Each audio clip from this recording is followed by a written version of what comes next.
येणाऱ्या उत्सव काळात सर्व नागरिकांनी शांततेच्या नियमाचे पालन व वेळेचे पालन करून सर्व सण उत्सव साजरे करावे।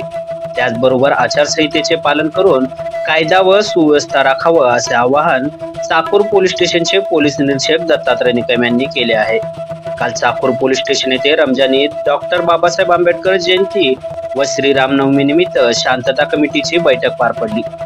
या बैठकीला पोलीस उपनिरीक्षक कपिल पाटील, पोलीस उपनिरीक्षक दिलीप मोरे, पोलीस उपनिरीक्षक देवानंद फडेवार, पोलीस उपनिरीक्षक लक्ष्मण बोरवाड उपस्थित होते। या प्रसंगी डॉक्टर बाबासाहेब आंबेडकर सार्वजनिक जयंती समितीचे अध्यक्ष, पदाधिकारी, मुस्लिम बांधव, रामभक्त व शहरातील प्रतिष्ठित नागरिक उपस्थित होते।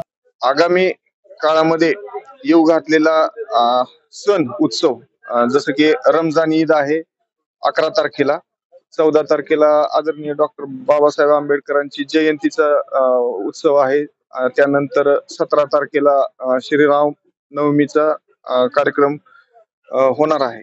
तर त्या अनुषंगाने चाकूर पोलीस स्टेशन येथे सर्व समाजामधील लोकांची एक शांतता बैठक आयोजित करण्यात आलेली होती।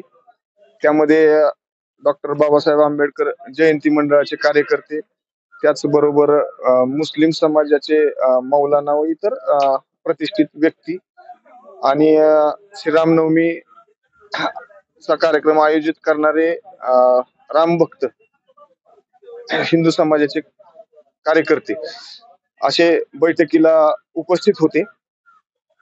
आणि या सर्वांनी शांततेमध्ये आचारसंहितेच्या नियमांचं पालन करून आवाजाच्या मर्यादेमध्ये वाद्य वाजवून आणि वेळेचं बंधन पाळून आम्ही उत्सव साजरा करणार असल्याची ग्वाही दिलेली आहे। तर मी पोलीस प्रशासनाच्या वतीनं सर्व चाकूरवासियांना आवाहन करू इच्छितो की त्यांनी देखील आचारसंहिताच्या नियमांचं पालन करावं। त्याचबरोबर चाकूरमध्ये कायदा सुव्यवस्था, शांतता सुव्यवस्था कायम राखली जाईल यासाठी सर्वांची जबाबदारी आहे की आपला तालुका, आपलं गाव, आपलं शहर शांत राहिलं पाहिजे। कुणीही ज्या पोलिसांकडून वेळोवेळी सूचना देण्यात येतील त्या सूचनांचं पालन केलं गेलं पाहिजे। जर आम्हाला काही सुचवायचं असेल तर आपण सुचवू शकता, आम्ही त्यासाठी सदैव हजर आहोत। एखादी चांगली कल्पना कुणाकडे असेल तर ते सुचवू शकता, त्याचा आपण मंडळाच्या कार्यकर्त्यांना, लोकांना सांगून